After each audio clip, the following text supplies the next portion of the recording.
Donald and Douglas are Scottish twin engines. They're practical, peppery, and proud. They nearly always work together. One day, Donald and Douglas were chuffing through the countryside, hauling a heavy load.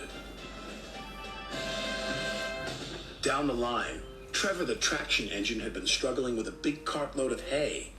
Crossing the tracks, the cart's wheels had broken off. Then Trevor heard a whistle. "Oh no," Trevor cried. Donald could see the cart. "Stop," he cried. Donald's driver applied the brakes, but it was too late.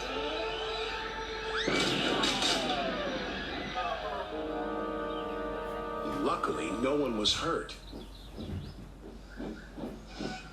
"Stop being pushy," Donald snapped. "Don't call me pushy," Douglas snapped back.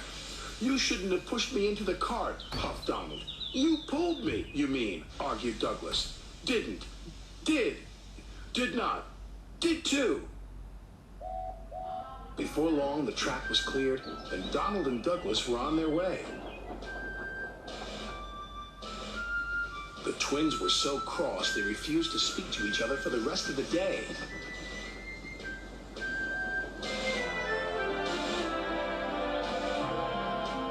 The next day, Sir Topham Hatt needed an engine to help Duck at the smelter's yards. "May I go, sir?" said Donald eagerly. "I only need one engine," said Sir Topham Hatt, "not two." "I am only one engine, sir," said Donald, "and I would like to work with Duck." Sir Topham Hatt was surprised, but agreed. Thomas was worried. "Won't you miss one another?" he asked. "I know I'd miss Annie and Clarabelle. I'll work better on my own," sniffed Douglas. "I have work to do," huffed Donald. At first, Donald enjoyed working with Duck.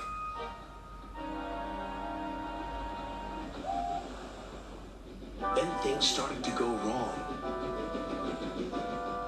"Did you shunt those freight cars onto the other line?" Donald asked. "You said you wanted them on the other line," Duck replied. "Not that other line, the other line." Donald was cross. Douglas would have known what I meant. He huffed. Douglas was working on his own. He chuffed dutifully through the beautiful countryside. But Douglas had no one to share it with. Although he tried not to, he was beginning to miss his twin. That night, Douglas's driver took him to visit Donald. "I was just passing," said Douglas. "Have you come to say you're sorry?" Donald sniffed. This made Douglas very cross. "I've nothing to be sorry for," he said, and steamed away in a huff. The next day, Donald was in a bad mood.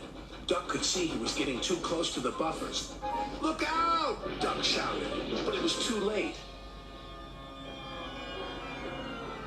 Donald's driver was very cross. "This wouldn't have happened if you were working with Douglas," he said. Donald knew he was right, and Duck knew he couldn't pull Donald back onto the rails. So he went for help. Douglas was sadly finishing his work as Duck steamed into the depot. "Donald is in trouble," said Duck. "Donald in trouble," Douglas cried. "I'm on my way." And he steamed off as fast as he could.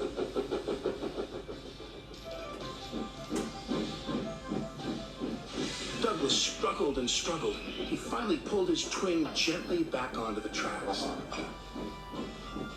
He was relieved Donald wasn't hurt. "Thank you," Donald said, "and I'm sorry." "No, I'm sorry," said Douglas. "I'm sorry," insisted Donald. "Don't argue about who's sorry," chuckled Duck. "Just be glad you're back together." And they were.